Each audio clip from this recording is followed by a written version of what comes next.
आप लोग का इशू क्या है सबसे बड़ा? सबसे बड़ा इशू आरक्षण। जो लोग रिजर्वेशन का पक्ष ले रहे हैं वो लोग भारत विरोधी लोग हैं। बिल्कुल।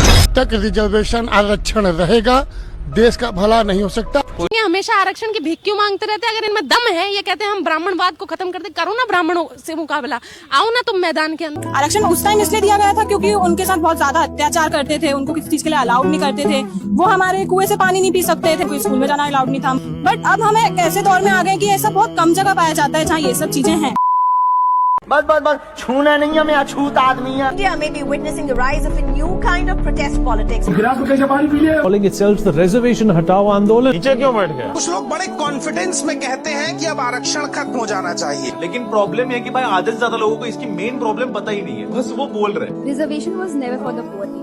इसका पूरा पर्पस ही यही था। जो लोग समाज में पिछड़े हैं, जिनको हीन भावना से देखा जाता है, छोटा समझा जाता है, उनका उत्थान कैसे होगा, उनको रिप्रेजेंटेशन कैसे मिलेगा, इसलिए आरक्षण है। सिंपल भाषा में आप बीमारी को जिंदा रख के दवा नहीं खत्म कर सकते। रिजर्वेशन एग्जिस्ट कर रहा है क्योंकि उसके एग्जिस्टेंस की कोई वजह है। मंदिरों में अभी भी एंट्री नहीं अलाउड है। इंटरकास्ट मैरिज, हम तो उसको मार देंगे लड़की को, आपकी जान ले सकता है। ये अपनी लाइफ में जब कुछ नहीं कर पाते, अपनी कास्ट पे हम प्राइड ले जाते हैं, तो उससे क्या होता है? डिस्क्रिमिनेशन। किसी ने टक्कर मार दी गाड़ी पीछे से, पता लगा वो भी राजपूत है तो वो छोड़ देते हैं फिर आपस में। और इनके राजपूत नहीं है तो नहीं मैम, फिर तो दिक्कत होनी है जो भी होनी। क्वालिटी आखिर आई कहाँ? जब आई ही नहीं तो फिर आरक्षण पर सवाल क्यों? ये सब कहना कि पानी नहीं पीने दिया, कैक्टस थे तुम। He mocks the pain of Dalit communities, and this man is now actively promoting the sort of page called reservation हटाओ आंदोलन। मोदी जी और सीजेपी के कमेंट सेक्शनों को आपको भर देना है रिजर्वेशन हटाने की मांग से, कास्ट सिस्टम हटाने की मांग से। लेकिन अब तू क्या कह रहा है कि नहीं भाई, हम जाति प्रथा के खिलाफ तो है ही नहीं। जाति प्रथा तो हमारे समाज का सच है। मतलब जो लोअर कास्ट का आदमी है वो तो लोअर कास्ट से ही रहेगा हमेशा। तुम्हें रिजर्वेशन भी हटाना है और ऊंच नीच भी करनी है, ऐसा कैसे चलेगा? बनाओ किसी दलित समुदाय के इंसान को अपने गाँव के मंदिर का पुजारी। जब ये कर लोगे तो बात करेंगे रिजर्वेशन की। मैं कट्टर हिंदू ब्राह्मण हूँ,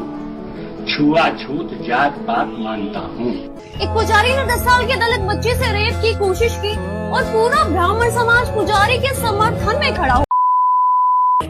आरक्षण के पीछे का मूल तर्क क्या है? सोच के देखिए कि इस देश में कुल नौकरियां अगर मैं मान लूं केंद्र में तो 1 लाख के आसपास, जिनमें एससी समाज की 15,000 के आसपास होंगी। एससी समाज की कुल आबादी अगर हम देखें इस समय 16% से ऊपर आबादी है। अगर 150 करोड़ दिमाग में रखने या 140 करोड़ रखे तो 23 करोड़ के आसपास आबादी दलित समाज की या एससी समाज की भारत में। 23 करोड़ में से अगर 15,000 लोग नौकरी पा लेंगे, क्या इससे दलित समाज की आर्थिक स्थिति बेहतर हो जाएगी? नहीं हो, वो तो 15,000 की होगी। तो आरक्षण क्यों दिया जाता है? आरक्षण का उद्देश्य ये नहीं है कि लोग अमीर हो जाएं, वो तो 15,000 होंगे। आरक्षण का उद्देश्य ये है कि जब पूरे एक गांव में एक दलित बच्चा या एसटी बच्चा या ओबीसी बच्चा आईएएस बनता है या जज बनता है, उस गांव के हर व्यक्ति को कॉन्फिडेंस आ जाता है कि दिक्कत आएगी तो मेरा छोटा भाई मेरे साथ खड़ा होगा और आपको वो छोटा भाई छोटी बहन बनना है। मैं एक बात आपसे कहना चाहता हूँ कि आज के इस दौर में हमें इन 2 अतियों से बचना होगा। एक, सब कुछ खत्म कर दो, एक, कुछ भी मत करो।